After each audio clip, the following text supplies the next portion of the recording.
দীপার মুখোমুখি হয়েই স্মৃতিহারা সূর্য তার হারানো স্মৃতি ফিরে পেয়ে দীপাকে আঁকড়ে ধরল। হ্যাঁ বন্ধুরা, আমরা এই মনটাই দেখতে পাবো অনুরাগের ছোঁয়া ধারাবাহিকের আগামী পর্বগুলোতে।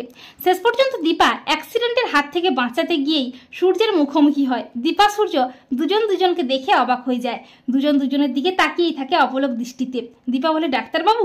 দীপা অস্থির হয়ে ওঠে। দীপা বলে ডাক্তারবাবু আপনি কেমন আছেন? কি করে হলো এরকম অবস্থা আমাকে বলুন। কিন্তু সূর্য কিছুই মনে করতে পারে না, সূর্য দীপাকে চিনতেও পারে না। তবে দীপার মুখোমুখি হয়ে সূর্যেরও একটু একটু করে মনে পড়তে থাকে দীপার কথা, কিন্তু সূর্যের কাছে দীপার মুখটা অস্পষ্টই থাকে। সূর্যের খুব কষ্ট হয়। সূর্য বলে আমি বাড়ি যাব, কিছু মনে করতে পারছি না, আমার কেউ নেই। তখন দীপা বলে না ডাক্তারবাবু, আপনার সবাই আছে, আপনার মেয়েরা সোনারূপা আছে, আপনার মা বাবা সবাই আপনার জন্য অপেক্ষা করছে। তখন সূর্য বলে আমার সবাই আছে, তুমি সত্যি বলছো? দীপা বলে হ্যাঁ ডাক্তারবাবু, আপনার সবাই আছে। তখন সূর্য বলে তুমি তখন থেকে আমাকে ডাক্তারবাবু বলছো, তুমি কে গো? তখন দীপা বুঝতে পারে অ্যাক্সিডেন্টে ডাক্তারবাবু স্মৃতি হারিয়েছেন। দীপা বলে আপনি আমাকে চিনতে পারছেন না ডাক্তারবাবু, আমি দীপা।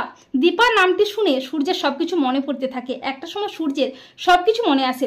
সূর্য বলে দীপা, এই বলে সূর্য দীপাকে জড়িয়ে ধরে। সূর্য বলে আমার সবকিছু মনে পড়েছে দীপা, আমার সোনা আমার রূপমা ওরা কোথায়?